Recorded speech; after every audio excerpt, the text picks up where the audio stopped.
Okay, we will start. Uh, we have tabulated the range of isoheights for each of the zones. Zone 1 is between 2 and 6. Zone 2 between 4 and 6. Likewise, we have done for all the zones. Then the average precipitation value for each of the zone is nothing but the average of the isoheights within which that zone is located. Therefore, zone 1 is between 2 centimeter and 4 centimeters. Sorry, it is not 6. By oversight, I have made it.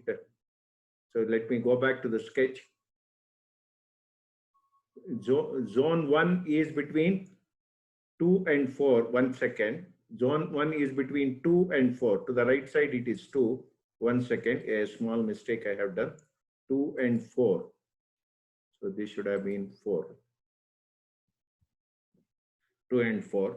So now the average value you take, average of 2 and 4 is 3 centimeter. So you write 3. 4 and 6, it is 5. 6 and 8, it is 7 centimeter. 8 and 10, it is 9 centimeter. 10 and 12, 11 centimeter. 4 and 6, it is 5 centimeter. So likewise, you can calculate for all situations. You can do that. You can go back and check, right? So everything is done. So it is tabulated now. Now fraction area you calculate. In order to calculate fraction area, what you have to do is that first of all, get the sum of the areas. Sum of all these areas of zones, sum, you take the sum. So sum is 1014. Therefore, the fraction 56 occupies out of 1014 is nothing but 56 divided by 1014. Similarly, you can calculate for other locations also. Now, please remember one thing, whatever fractional area you calculate, the sum of that should also be exactly equal to 1. Otherwise, your calculation is wrong. If you do that, it should exactly be equal to 1. In examination, you need not take the decimal locations far behind. You can truncate it to third decimal location or so. Since it is Excel, whatever has come, I am indicating that here, it can terminate at 0.055 itself, 0.189, 0.414. Likewise, you can truncate and add up. Once you do this, then what you do is that the value of the precipitation, average precipitation, you know. See, this average precipitation value, you know. The fractional area, you know. So you multiply these two. So what you do is you product of these two, this 3 average precipitation into fractional area. So 1 second, escape. This is 3 multiplied by fractional area. So similarly, you calculate for other cases also. It is done. Then finally, you add all these values. If you add all these values, you get the average value of the precipitation here as 6.94. 6.94 as the average value of the precipitation for the whole area which is under consideration, for the whole area. So if you look into this, also I have indicated here in the problem statement as well in the solution. Is this point clear to everyone? Do you have any doubt? Is this clear? Yes, sir. Okay, okay. Just allow me a minute time such that I will take a few snaps to mark attendance later. Just allow me some time. Let me take few snaps and then get back.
Yes, I am done.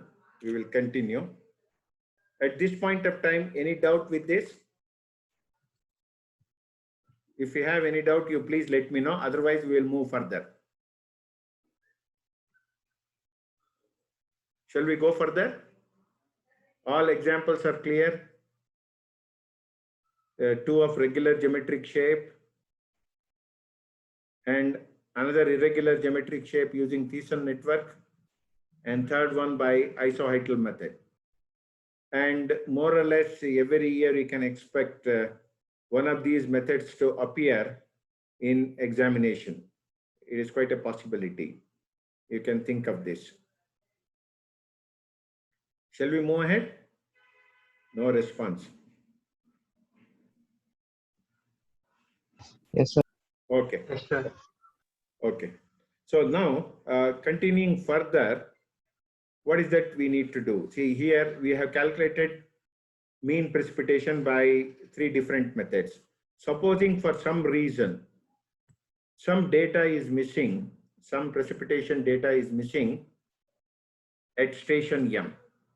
At station M, some data for a particular year or for a particular month or for a particular day is missing. We cannot miss such kind of data in our analysis for design of facilities later. We need to obtain that missing data. How to obtain that missing data? Based on the observations made for the surrounding stations. For that, we have a simple method to work with. The first method is a simple arithmetic average method. Here, you have to understand one thing. If station M for which a data point is missing, at station X, let us say, station X, the data is missing and the number of surrounding stations are M in number. And the number of surrounding stations are M in number. And the normal annual precipitation for each of these stations are given as N1, N2, N3, etc. And there is also a value for station X also. Later, I will just let you know how to do that. The simple arithmetic average method helps you to get the value at station X just by arithmetic average. We will look at a numerical example and understand this. If the normal variations of precipitation, that is P1, P2, P3, P4, etc., PM, vary more than 10%, then arithmetic average method cannot be used. We have to use weighted average that is given by this equation. What do you mean by this? So we will just go to this example here. Here, you look at this example. The normal annual rainfall at station A, B, C, D. So I will just type it here such that everything becomes clear to you. So let me just insert.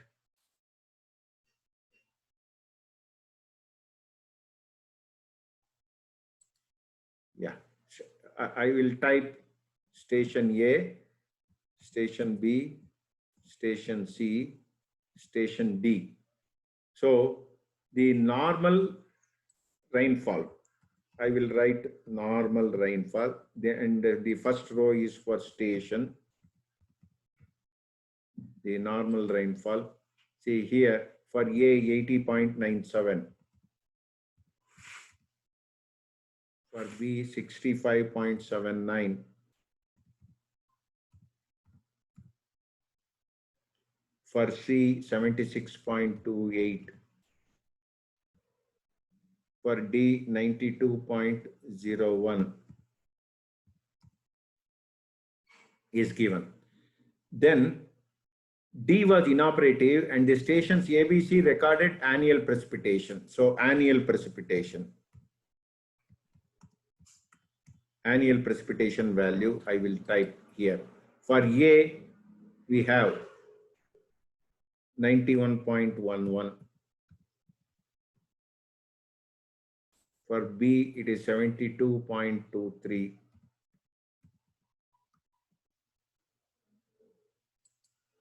For C, it is 79.89. And for D, it is missing.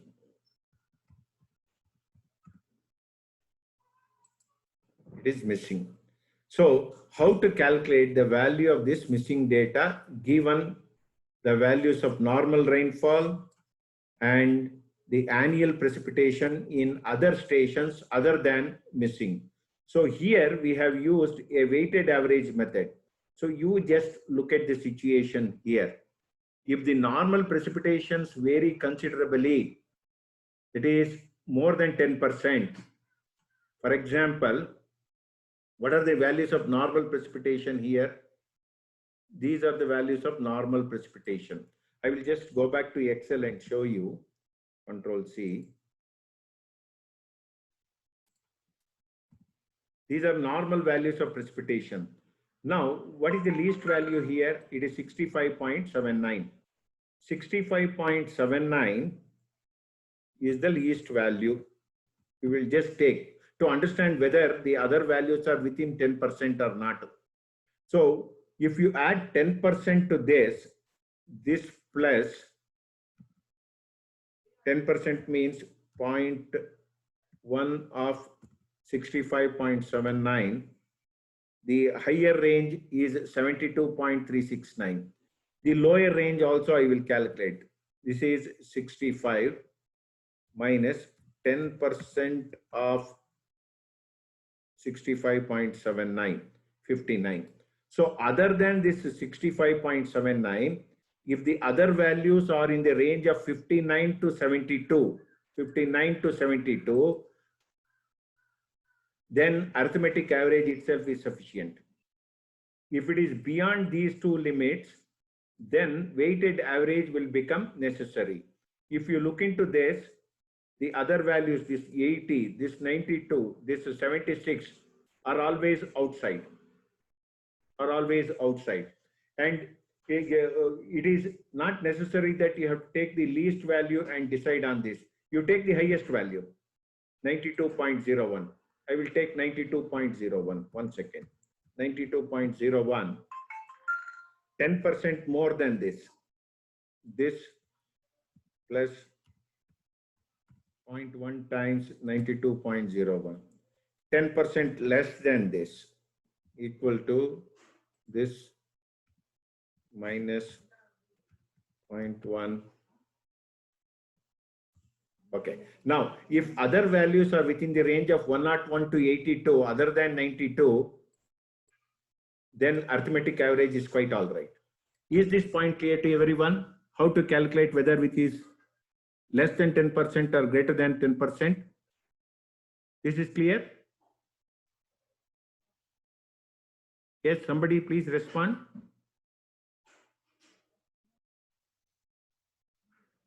Yes, sir. Okay. Once you decide on this, so now we can understand that this is not within 10%, it is greater than 10%. Then weighted average has to be taken. As per that weighted average method, so this is the equation you need to follow. This equation I have indicated here. So this is self-explanatory. You look into this, you substitute accordingly, get the value of average precipitation. So this comes to 99.48.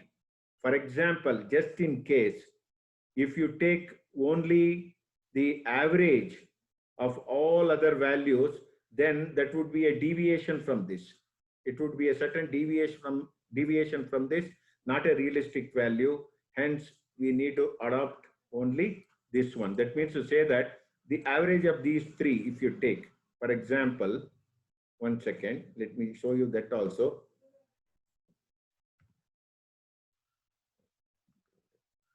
One second. Let me copy that once again. Some problem with that. Control C. the average value is equal to average of 91. This comes to 81.07, whereas the one by weighted means what you have calculated is 99.48. 99.48. This is weight average. So arithmetic average is 81.07, weight average is 99.48. The difference is enormous. So if you look into the difference, this 99.48, if you look into this, let me just show you that also. This is 99.48 minus 81 and star 100 divided by this. The deviation is 18.5%. Quite a huge value. So because of which we have to use this weighted average. If the values are well within 10%, then arithmetic average itself is good enough for the purpose. Is this point clear to everyone? Any doubt with this? This is clear? This is clear? Yes, sir. Okay. Okay. Then we will move on to the next one. Rainfall representations here. See, in rainfall, we have to work with a lot of data. Rather, in hydrology, we have to work with a lot of data. When the data is presented in the form of a table or in form of numbers, the meaning derived out of that is too little and lacks clarity. To understand the data better, we have to present them pictorially. Only when you present them pictorially, it is possible for us to understand many things about the process of rainfall, about its intensity, about its quantity, about its trend. All these things can easily be understood when we present the given data pictorially, either by means of bar diagram or by means of a cumulative graph or by any other means, averaging out values and presenting them. Understanding of the data and its sequence over a period of time becomes pretty easy for us. From this point of view, what are the possible options we have and what is that we need to adopt are shown as per syllabus here by 3 different methods. If you look into this, the first method of data representation or rainfall data representation is by means of hydrograph.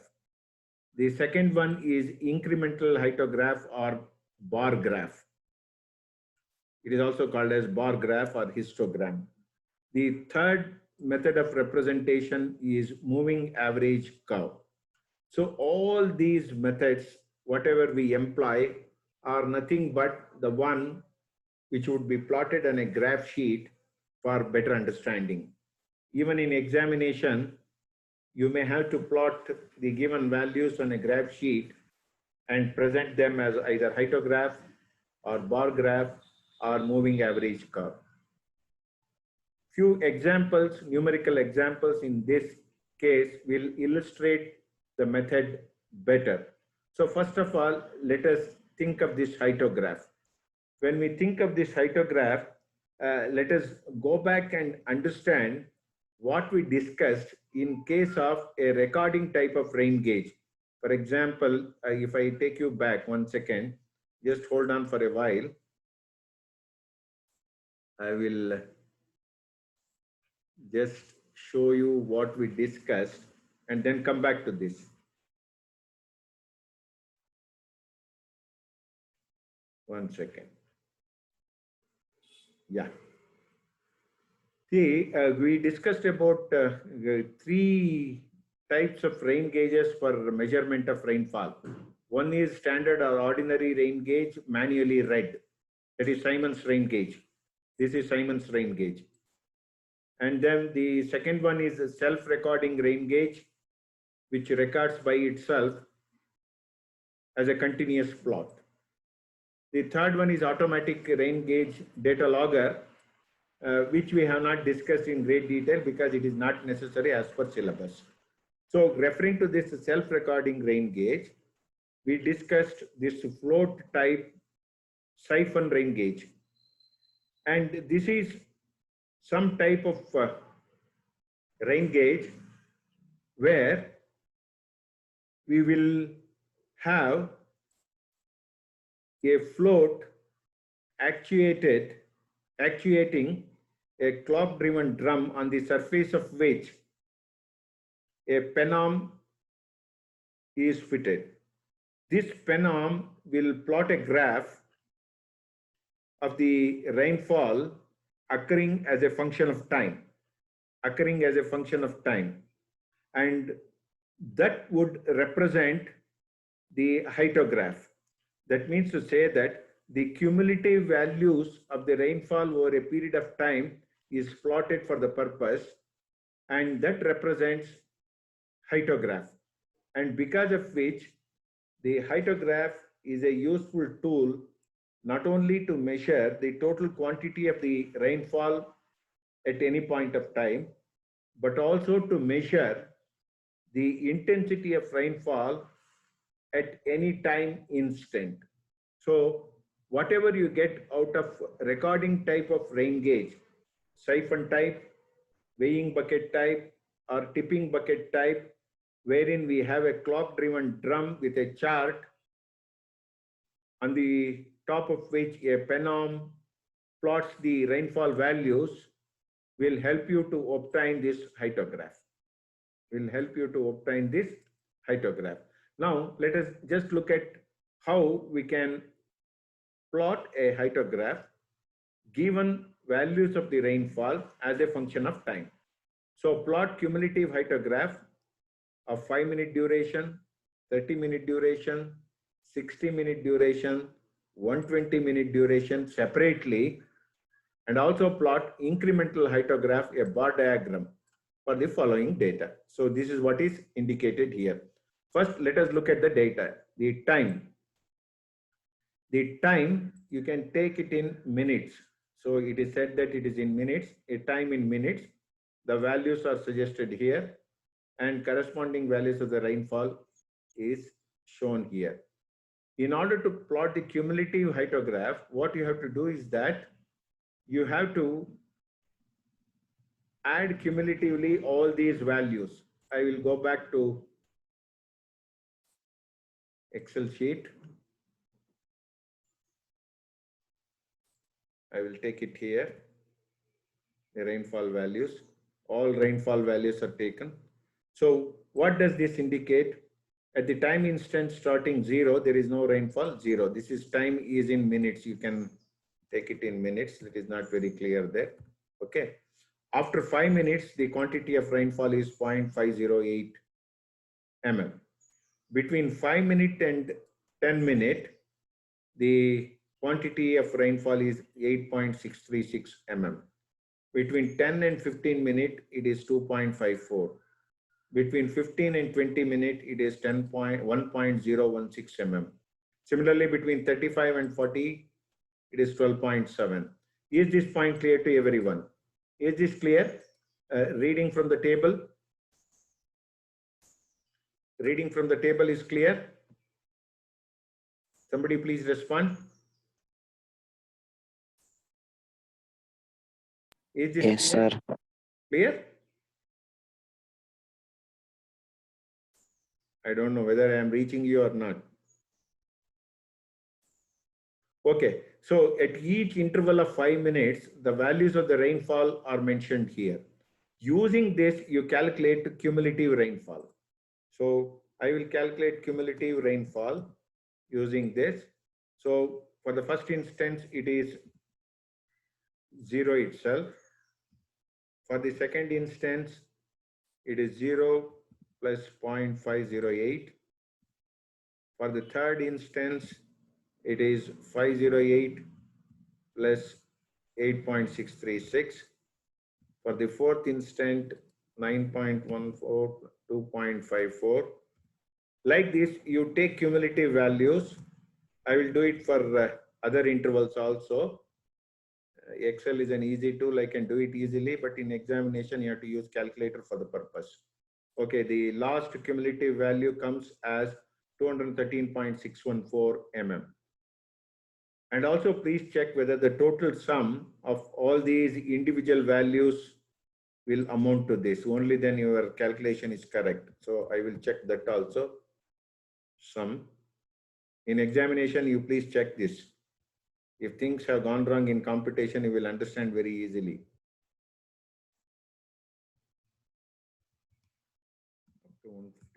Look here, 213, 213, 614. So they match. Once this is done, then you can easily plot the graph, cumulative rainfall graph. So here you can easily plot that. So in 10 minutes time, the line may get cut. That would mark the end of the class for today. We will be again meeting on Friday. I don't know whether all of you have tried the graph sheet for checking consistency of the record and then the construction of the Thiessen polygon. All these things, whether you have checked it or not on your own, I'm not aware. So I am reminding each one of you once again to do that and come back just in case if you have any problem, facing any problem in respect of all of this, especially the consistency check. That graph plotting may be with a lot of confusion. I suggest each one of you to do it as early as possible.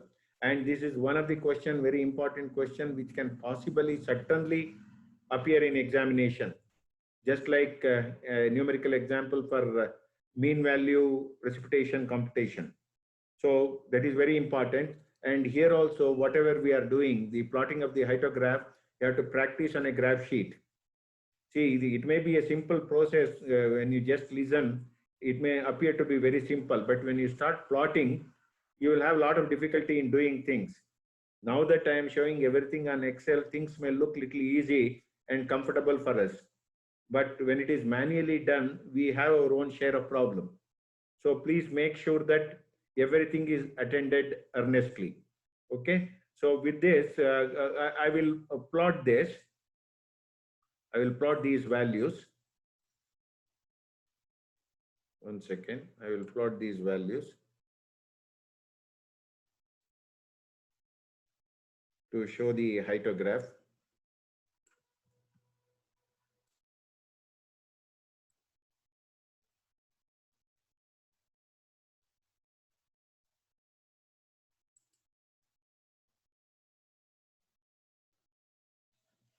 One second. I will first take this.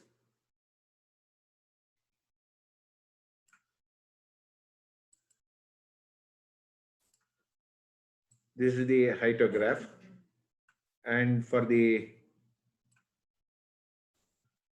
x-axis, I have to change the label. Select data, edit. So this starts from 0, ends at 150.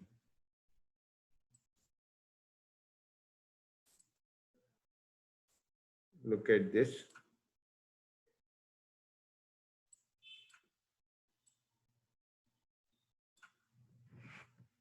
So you can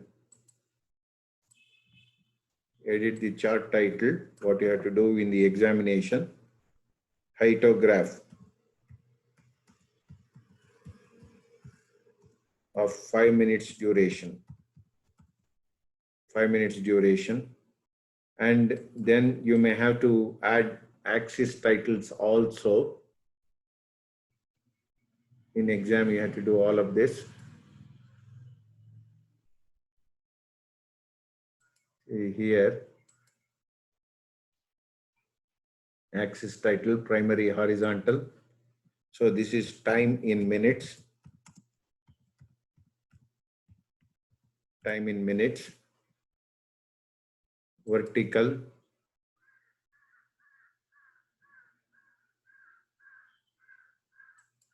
Vertical axis. This is cumulative rainfall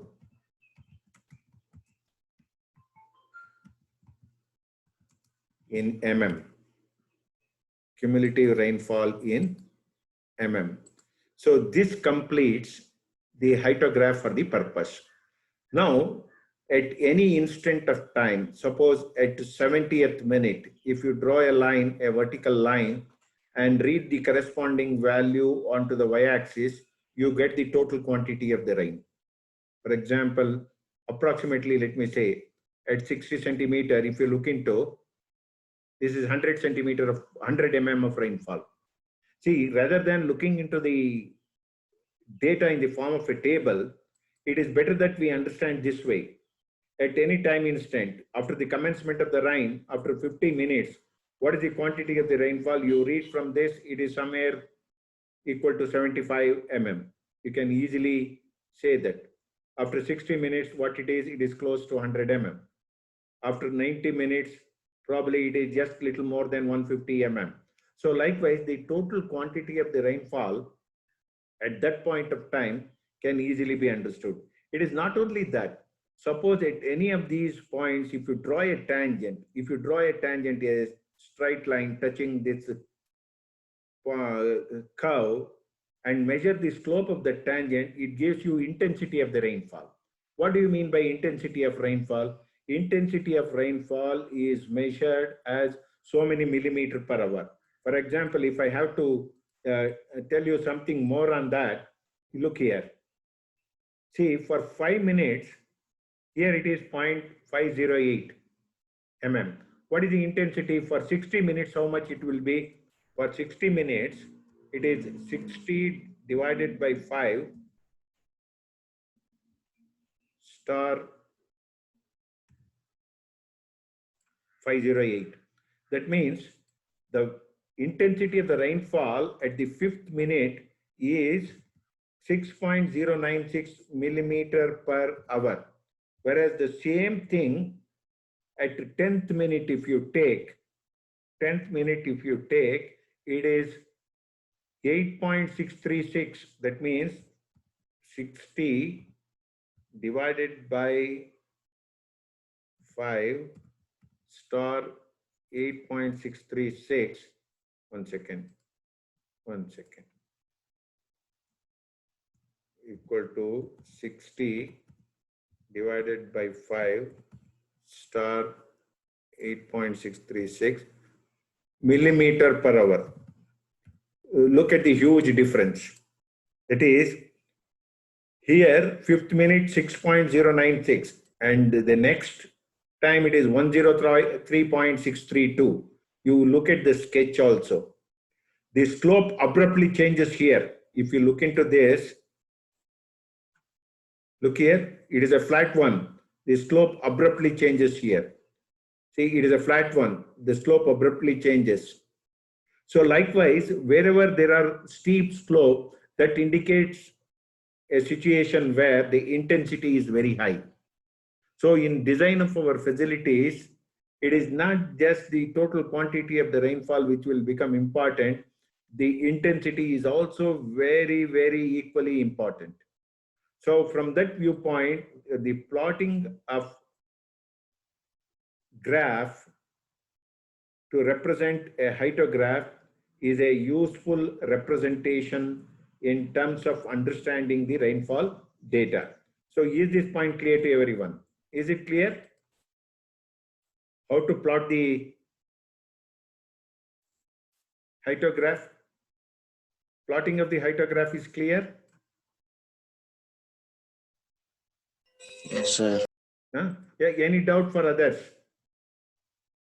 Any further doubt in terms of plotting hydrograph? This is how an hydrograph should look like. I will wait for 1 or 2 minutes So you just tell me in case if you have any problem. We are left with approximately a minute to end. I will wait for one or two questions just in case if you have any before we proceed further.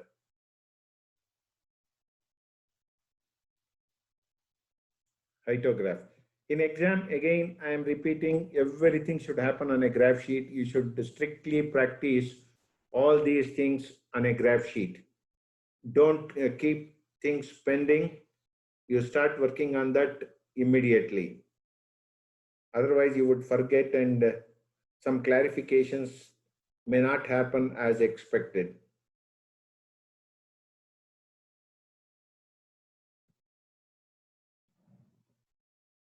Yeah, if that is so, then the later part for the problem, it is just not plotting a 5-minute hytograph.